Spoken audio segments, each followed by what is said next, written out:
Hello guys, welcome back to our another video. मेरा नाम है प्रद्युमन सिंह राठौड़। मैं रहने वाला हूँ जयपुर राजस्थान का। और फिलहाल काफी टाइम से मैं राइड वगैरह नहीं करता हूँ। अभी फिलहाल मैं कार्स के वीडियोस बनाता हूँ। तो रिसेंटली हमने एक स्कॉर्पियो ZT 4x4 का वो किया था पीडीआई। तो पीडीआई करने के बाद में उसमें कुछ प्रॉब्लम सामने आई थी, जिसको रिलेटेड काफी सारे लोग मुझे कमेंट्स में पूछ रहे हैं कि आप पीडीआई की क्या चार्जेस करते हैं। तो फर्स्ट ऑफ ऑल, पीडीआई के चार्जेस जो हैं वो डिपेंडेंट गाड़ी बाई गाड़ी है। जैसे 800 रुपीज स्विफ्ट डिजायर यानी हैचबैक कार्स के, फिर आपका सीडान कार्स के अलग हैं, फिर एसयूवीज के अलग हैं। तो उसके लिए आपको कमेंट ही करना पड़ेगा या फिर मेरी इंस्टा आईडी यानी RJ14650 राइडर पर डीएम कर दो। तो फिलहाल करते हैं उस स्कॉर्पियो जेड टी वेरिएंट की बात। तो स्कॉर्पियो जेड टी वेरिएंट का आप लोगों को पता है, हमने किया था पीडीआई। तो पीडीआई में जितनी भी उसकी प्रॉब्लम्स थी वो सारी हमने फेस ओवर की। क्या क्या उसमें इश्यूज थे, क्या नहीं था। उसमें एक मेजर इशू, जो सबसे बड़ा इशू आ रहा था, वो था डीएफ फिल्टर क्लॉग्ड। मीटर में नोटिफिकेशन आ रही थी डीएफ फिल्टर क्लॉग्ड। तो डीएफ फिल्टर क्लॉग्ड होने का सबसे बड़ा कारण क्या था उस गाड़ी के अंदर? वो गाड़ी ओनली 26 किलोमीटर चली है, जो कि जेन्युइन है। आप यार्ड से गाड़ी आती है जाती है, तो उस चक्कर में वो उतनी किलोमीटर 20 से 25 चलती है। अगर इससे ज्यादा किलोमीटर यानी अप्रोक्सीमेटली 30 किलोमीटर से ज्यादा अगर वो गाड़ी ड्रिवन होती, यानी 50 60 या 70, तो पता चलता वो गाड़ी ज्यादा रनिंग में आई है। बट वो गाड़ी ज्यादा रनिंग में आई नहीं। रीजन ये था कि जैसे यार्ड में क्या है, जो ड्राइवर्स गाड़ी शिफ्ट करते हैं, यानी एक जगह से दूसरी जगह लोकेशन पे डाइवर्ट करते हैं। तो उस डाइवर्ट के दौरान क्या करते हैं, वो करते हैं हार्ड एक्सिलरेशन। हार्ड एक्सिलरेशन में क्या होता है, जो डीजल पर्टिकुलर फिल्टर्स में डीजल के जो कार्बन पार्टिकल्स हैं वो इतने ज्यादा इकट्ठे हो जाते हैं कि गाड़ी रीजन नहीं कर पाती। रीजन करने के लिए गाड़ी को ऑलमोस्ट 60 किलोमीटर पर आवर की स्पीड पे या फिर 2000 आरपीएम पे आपको कंटिन्यूसली उसको राइड करनी होती है। तो कंटिन्यूसली राइड, ऑब्वियसली नई कार है, वो कंटिन्यूसली राइड नहीं हो पा रही या वो चल नहीं पा रही। तो चल नहीं पाने की वजह से उसका डीएफ फिल्टर क्लॉग्ड हो गया था। जो कि BS4 की गाड़ियों में ये दिक्कत नहीं थी। BS4 की, जैसे अभी मैं हुंडई वर्ना यूज करता हूँ, मेरे पास पेट्रोल हुंडई वर्ना BS4 है। तो उसमें क्या है, BS4 में तो क्या था कि जो नॉर्म्स था वो कुछ इस तरीके से था कि अगर इंजन में एक्स्ट्रा पेट्रोल बच जाता है तो वो रिवर्सली वापस इंजन में डाइवर्ट हो जाता था टैंक के थ्रू बर्न होने के लिए। बट डीजल गाड़ियों में या BS6 की जो पेट्रोल गाड़ी में, जैसे E20 का जो चल रहा है, E20 वगैरह में ये प्रॉब्लम बहुत ज्यादा बढ़ गई है। ये प्रॉब्लम मतलब एक प्रॉब्लम को सॉल्व करने के चक्करों में दूसरी प्रॉब्लम्स बढ़ गई है। तो E20 की बात तो अपन बाद में करेंगे, फिलहाल करते हैं डीएफ की बात, जो सबसे बड़ा इशू आ रहा है आज की गाड़ी।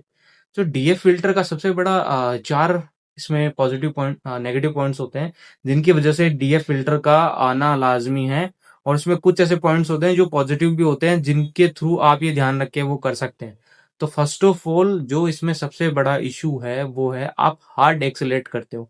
हार्ड एक्सेलेशन का मतलब, कहीं स्लॉप पे अगर कार खड़ी है या रोड पे रनिंग कंडीशन में आपने एक्सट्रीमली थ्रोटल पुश किया। आप जब हार्ड एक्सेलरेशन करोगे तो गाड़ी का इंजन फास्टली मूव करेगा, पिस्टन्स फास्ट मूव करेंगे। पिस्टन्स फास्ट मूव करेंगे तो इंजेक्टर फ्यूल ज्यादा इंजेक्ट करेगा इंजन के अंदर। तो उस केस के दौरान क्या होता है, कार्बन पार्टिकल्स ज्यादा निकलते हैं। अब वो ज्यादा जब कार्बन पार्टिकल्स निकलते हैं तो वो जाके सिर्फ डीएफ को क्लॉक्ड कर देते हैं, डीएफ को जाम कर देते हैं। जहाँ डीएफ के सेंसर डीएफ की लाइट दिखा देते हैं। क्यों? उतनी जल्दी वो डीएफ उसको रीजन नहीं कर पाता डीएफ फिल्टर। तो उसको रीजन नहीं करने की वजह से डीएफ की लाइट आ जाती है। दूसरा इसमें क्या होता है, हाफ क्लच। हाफ क्लच में जो मैक्सिममली लोग गाड़ी चलाते हैं, तो हाफ क्लच के अंदर इंजन ज्यादा रेव होता है, ज्यादा इंजन पावर प्रोड्यूस करता है। पावर मतलब इंजन अंदर ही अंदर वाइब्रेट कर रहा है, अंदर ही अंदर आवाजें कर रहा है, फ्यूल अंदर ही अंदर वो फ्यूल को इकट्ठा कर रहा है। तो उस केस में भी डीएफ की लाइट आ जाती है। थर्ड पॉइंट ये होता है कि आप पहाड़ों पे चल रहे हो, मेजरली पहाड़ों पे डीएफ की लाइट आना बहुत लाजमी है। क्यों?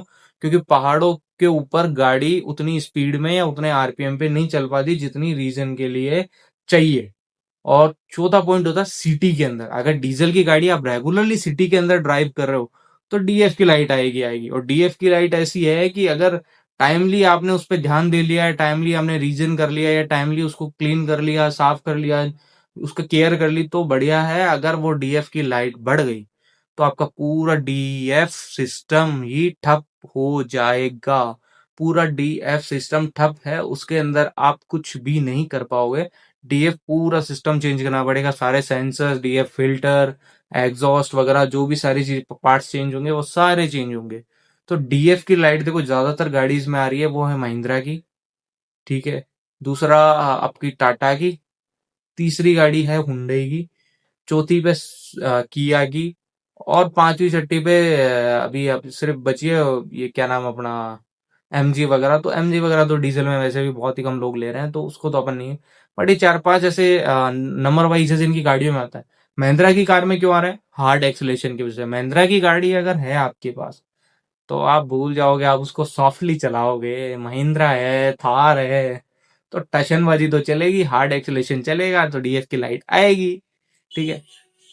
टाटा सफारी में तो रीजन की लाइट आनी, वैसे तो हाई आरपीएम पे उसको कोई चलाता नहीं है, बट उसमें टर्बो लगा हुआ है। टर्बो की वजह से जो उसमें टर्बो लैग है, लैग की वजह से उसमें हार्ड एक्सीलेशन होता है, फ्यूल पंप ज्यादा बर्न होता है, तो लाइट आती है।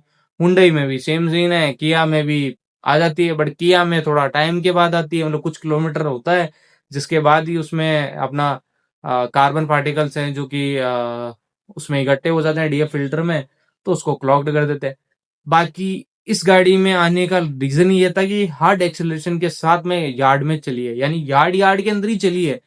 जो महिंद्रा का बाड़ा है उस बाड़े के अंदर, उस बाउंड्री के अंदर ही वो गाड़ी चली है, बट हार्ड एक्सेलरेशन के साथ में।